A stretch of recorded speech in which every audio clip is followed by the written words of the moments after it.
It's 10 times the terror. Hello there.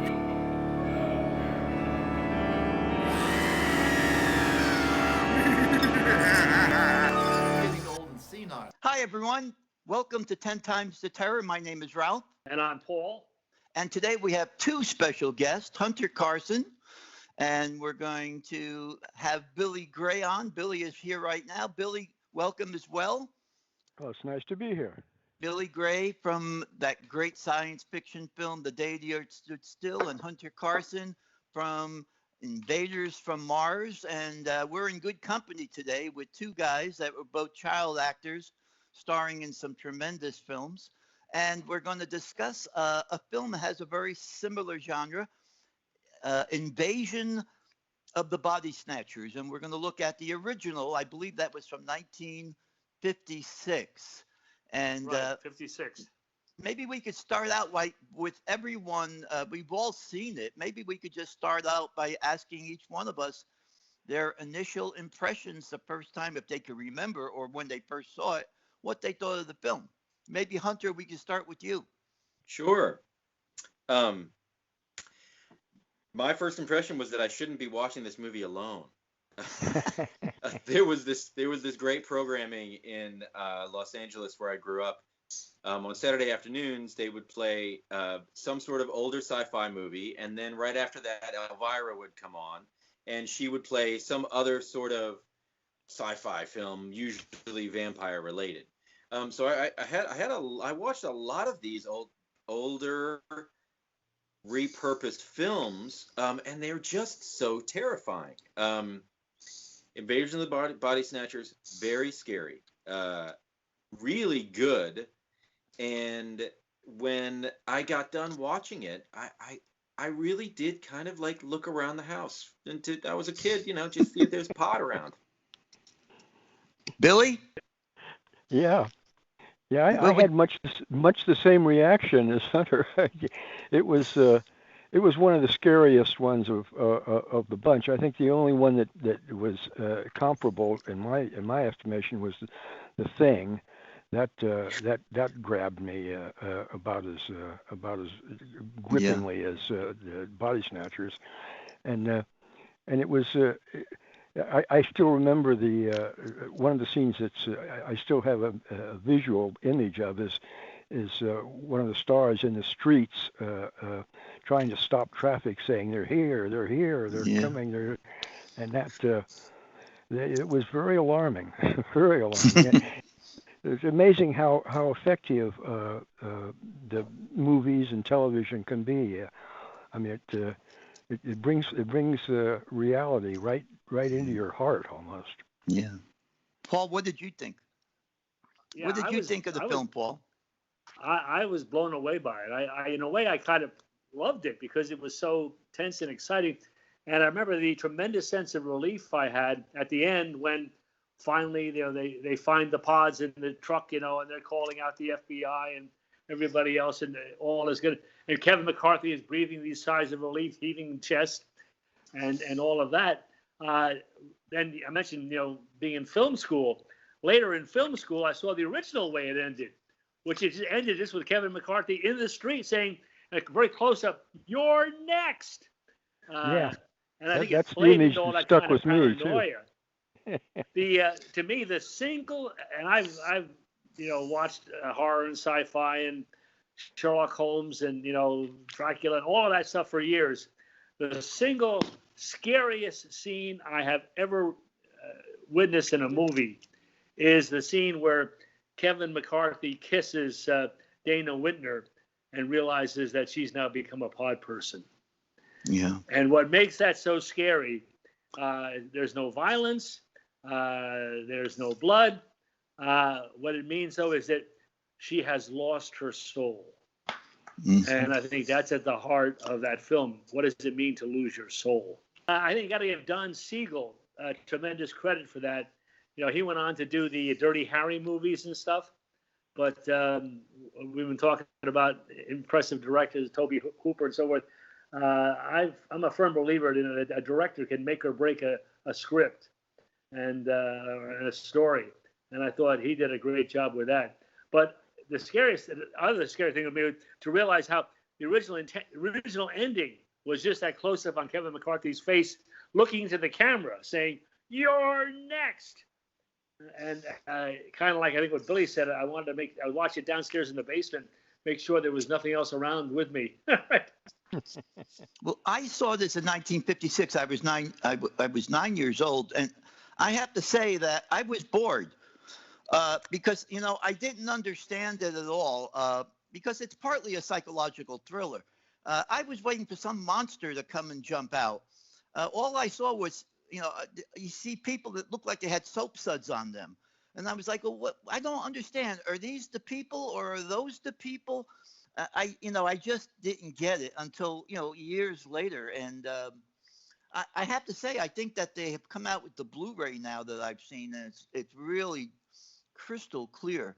I wanted to ask you also, Hunter, did you get a chance to rewatch Billy's film, Day the Earth Stood Still? Absolutely. Tell Billy what you thought of it. Billy, it was so much fun. It was quite enjoyable. I did, by the end of it, I did kind of want the character, the role you were in, to have a little bit more closure. But I don't think that was really the point of that story. I really enjoyed the filmmaking. I forgot his name, but I've got it right here. The director is fantastic. Robert Wise. Yes, Robert Wise went on to do 4 or 5 really amazing movies.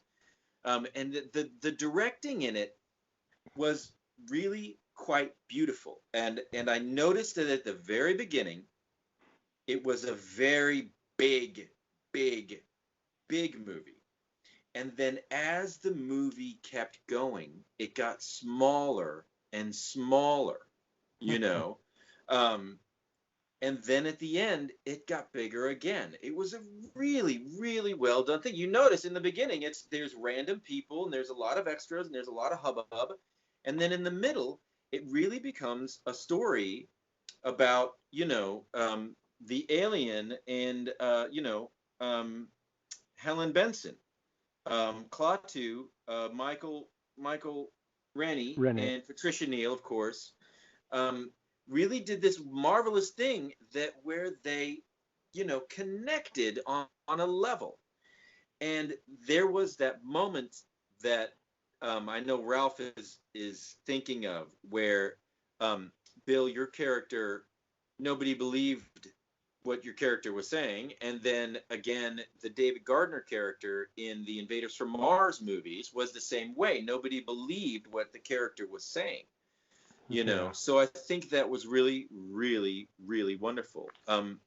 So I do have a question for you, Bill. If I may, my career, they kind of just threw me in there with Harry Dean and Dean Stockwell and just sort of see if I could swim. I looked at your filmography, Bill, and you really had warmed up into the film scene before you had gotten the role in, The Day the Earth Stood Still. So what was it like for you? For me, it was like all of a sudden I'm on camera. For you, there was a buildup. Can you tell me a little bit about your experience, sort of going towards that moment? Well, I started. My mother was an actress, and her agent saw me running around at 5 years old, and said, "Hey, I can get this kid some work." And so I started going on interviews at 5, and they were just less than bit parts. I graduated into bit parts. It was just a kid on the street kind of thing, and I did. Scores, 50, 60 of them or something like that, where just I was just selling papers or something or other. So I had an experience in being on the set for years before I got any kind of decent roles. So that was kind of the reason it was easy for me, basically, because I just started before I knew anything. I was doing it. Very cool.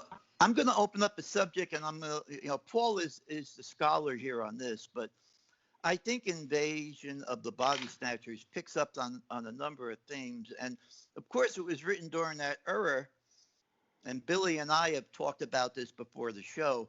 It built up in an era where, there was supposed to be a consensus of authority to the extreme in which it was almost like there's going to be a unity of mindset at the expense of diversity. I mean, so many actors and actresses lost their careers in a time when it was a fearful time to speak out.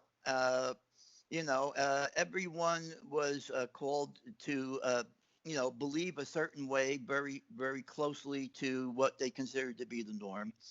And the idea of the invasion of the body snatchers picks up to me on a theme that is all too sadly common in much of what we've seen in history at times when you have this idea of a manifest destiny where, we have this vision and this is what we're going to become.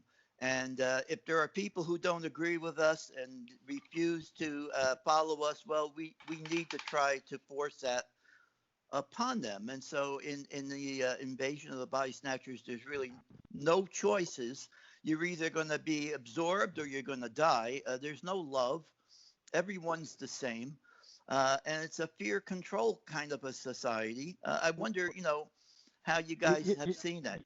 Well, there's a direct analogy to today. 70 million people voted for a psychopath. So I mean, it's absolutely analogous. I think out of those 70 million people, about 40% or so, I've heard different numbers. They think that the most current election was stolen. So here we are with a bunch of people who have been snatched, basically, and are living as automatons, believing whatever the master has told them to believe. So we're not very far away from the body snatchers in reality. The other point of that, in the age of dealing with George Floyd, is the reality of white supremacy. And if you saw the original police report that was aired just a few days ago on George Floyd, it mentions nothing of the actual conditions of his death. It's just a complete whitewashing, and somehow they brought him to the hospital and he died of unknown causes or whatever else. If that teenage girl hadn't been there filming the whole thing, none of this would have come to light. But I think, you're in the shadow of this McCarthy era when you're talking about invasion of the body snatchers. And I agree, Billy, that we're not far from that in some ways today. And it is not a positive thing. I say this as a Christian minister, that so many Christians have bought into a very failed view of what it is to be a Christian, what it is to be an American.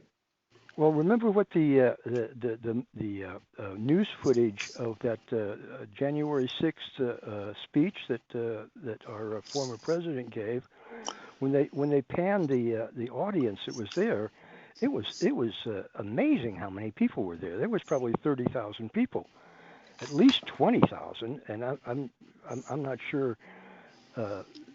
I never heard a number, but some of the pan shots of the audience were just startling. How many people were in attendance?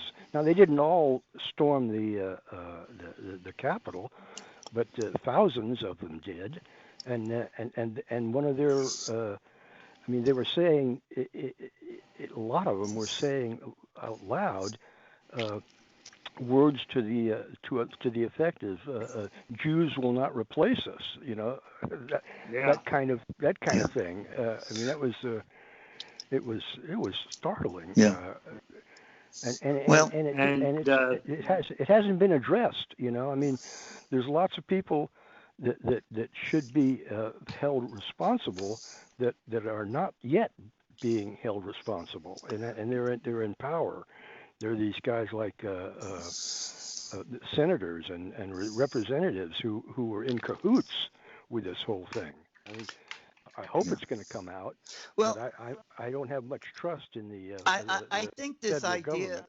I think this idea of conformity and wanting to identify yourself, in line with most people. I think that's something we've all had to deal with, even in high school. I mean, I'm thinking of both you and Hunter. I mean, here you are, child actors. You're not the normal kids on the block. And you might have at some point wanted to like just say, let me go down the street and play football. No, we've gotta be at rehearsal, or people identify you and say, hey, there's that kid from the movie.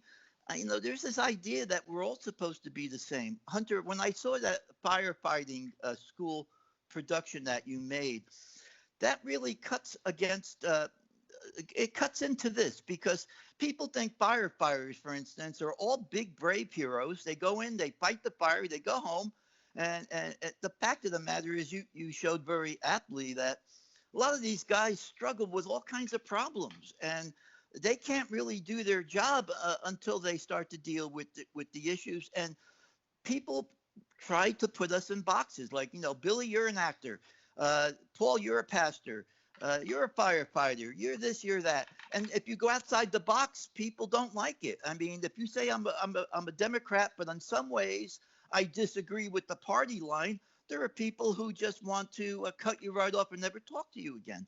So I think that invasion mentality of you have to be like us or else you can't exist, it's becoming very much what's reality in our own time.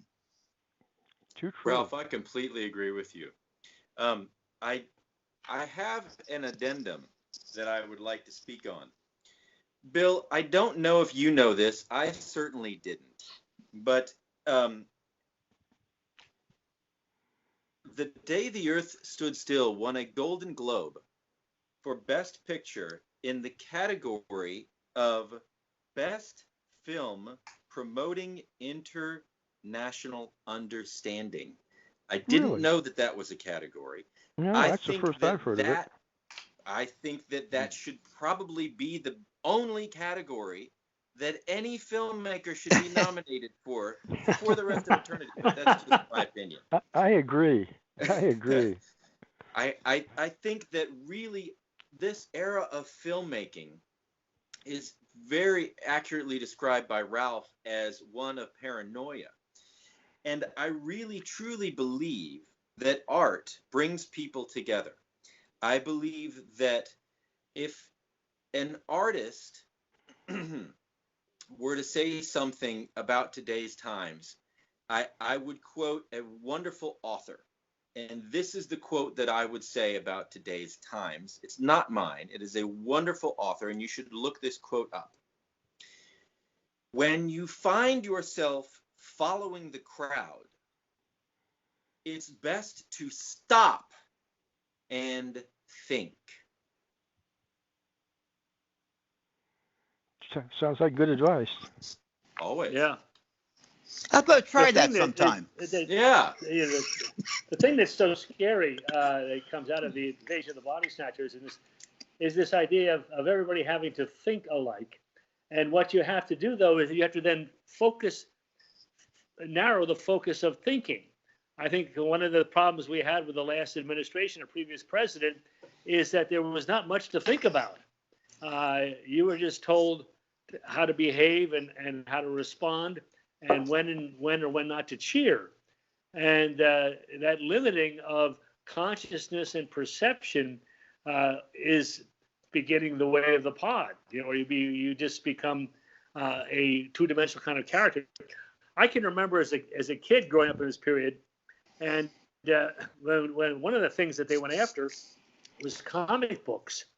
There was a real big comic book purge in the mid 1950s, and it was all part of a political kind of focus to get people all upset and create another kind of a following. All I can remember as a kid is that all of a sudden the comic books weren't nearly as interesting as they had been, and what there was this comic book code came down that specified what you could do and not do. And the upshot of it was, and this carried over from comic books into literature in general. The bottom line was, don't write anything or don't read anything that could upset anybody.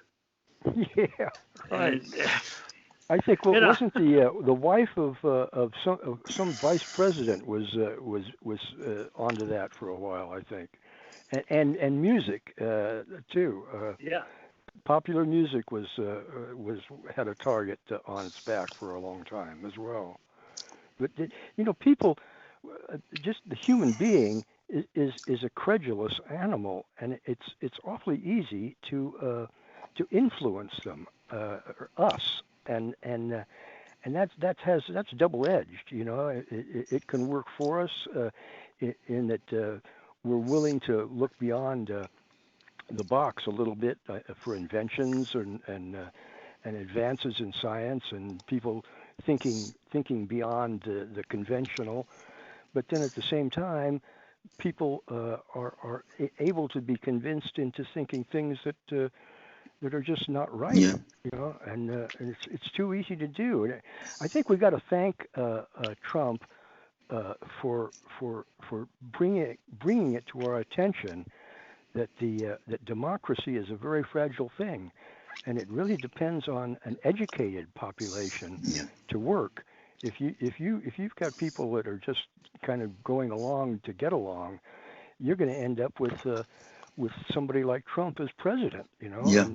And here we are. I mean, we're lucky it didn't turn out worse than it did. I mean, I think everybody agrees that had he handled the COVID thing differently, several hundred thousand people or several hundred thousand Americans would still be alive. We might have lost 100,000 like the rest of the world did. But due to his stupidity or arrogance or whatever, I mean, God knows what goes on in his mind.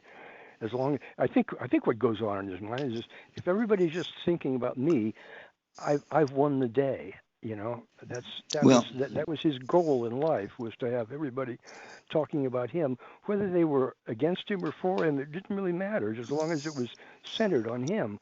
So when you get a personality like that, with his finger close to the nuclear button, I mean, we're lucky we didn't get into a shooting war with Korea, really.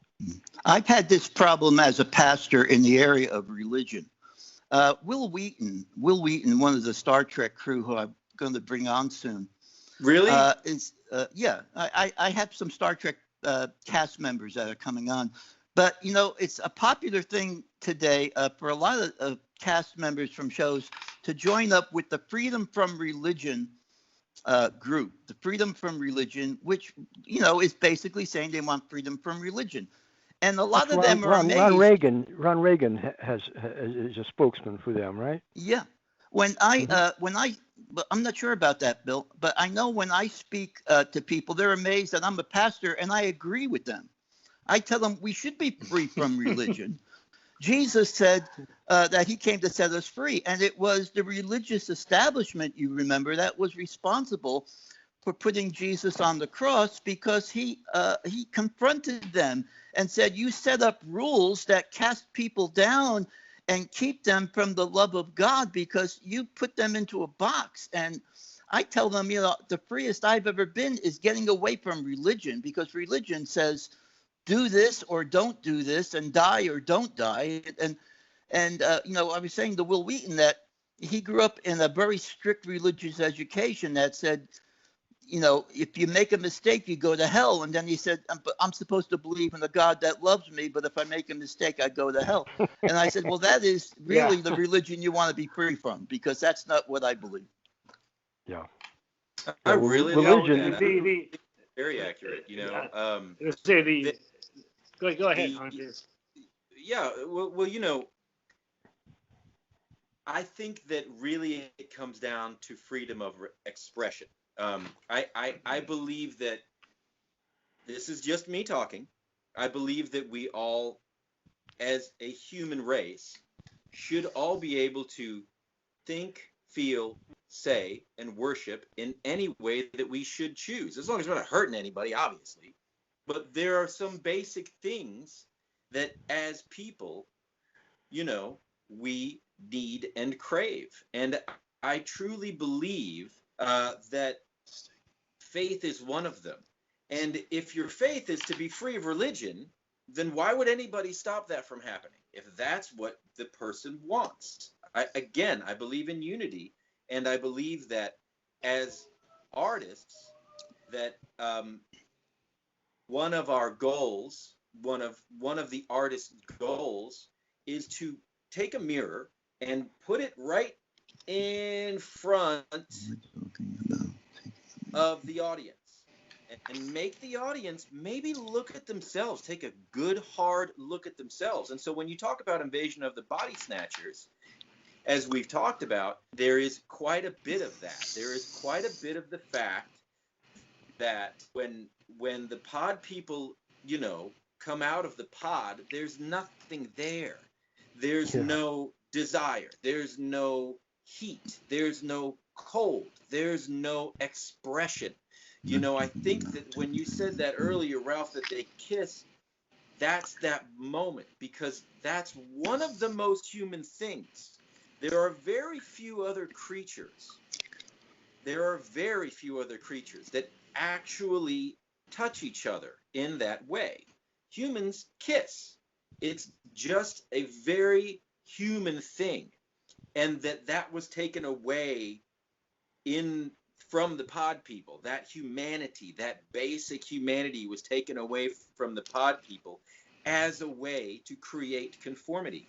And so I think that a lot of these films express themselves in a way to be non-conformist, to stop and to think. In the beginning of The Day the Earth Stood Still, there was a back and forth between Klaatu and some sort of bureaucrat. And I can't remember exactly what was going on, but basically Klaatu says, where I'm from, we don't do stupid things. We have abandoned stupid things. Right.